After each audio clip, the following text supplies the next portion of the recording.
On July 1, 1867, the British North America Act went into effect. On paper, a new country had been born.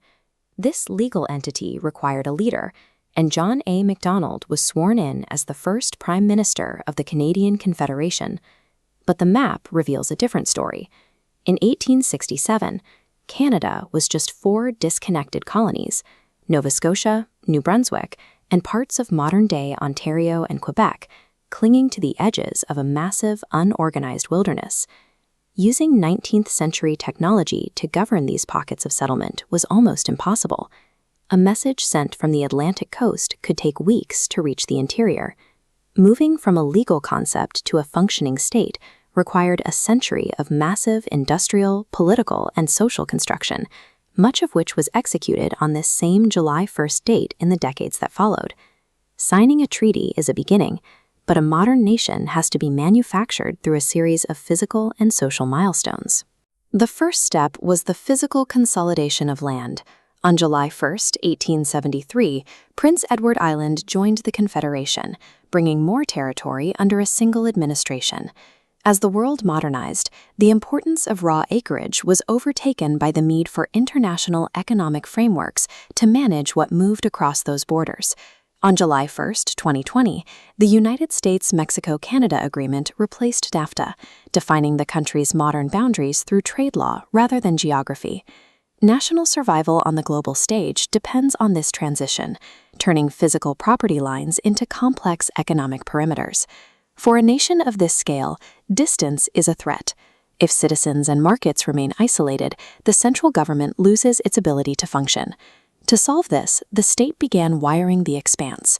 On July 1, 1878, Canada joined the Universal Postal Union, and by July 1, 1890, it was linked to the world via a new telegraph cable to Bermuda.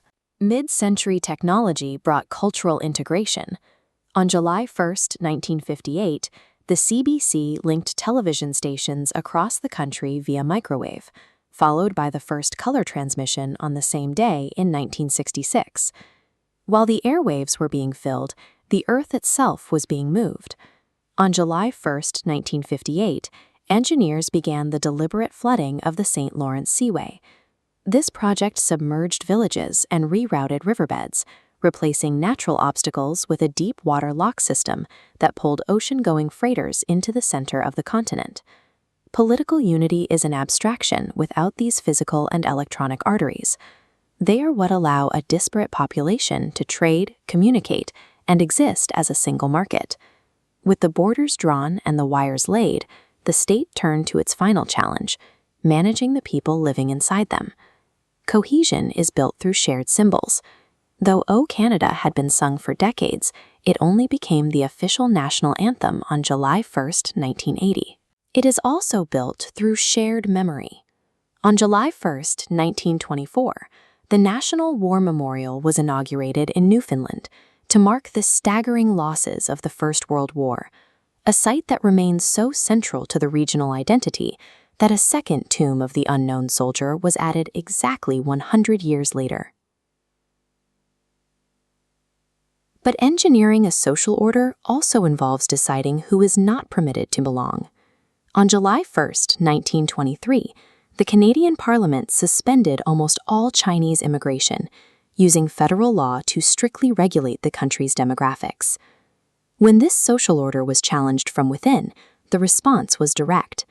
On July 1, 1935, the RCMP ambushed labor strikers during the On to Ottawa trek, using force to maintain internal economic stability. A cohesive society is the result of deliberate choices, a combination of unifying anthems and the strict, sometimes violent, policing of domestic boundaries. Today, the Canadian state is a massive interconnected machine of trade, communication, and social policy. Every July 1st, we celebrate Canada Day with fireworks, often viewing 1867 as the moment the country was simply born.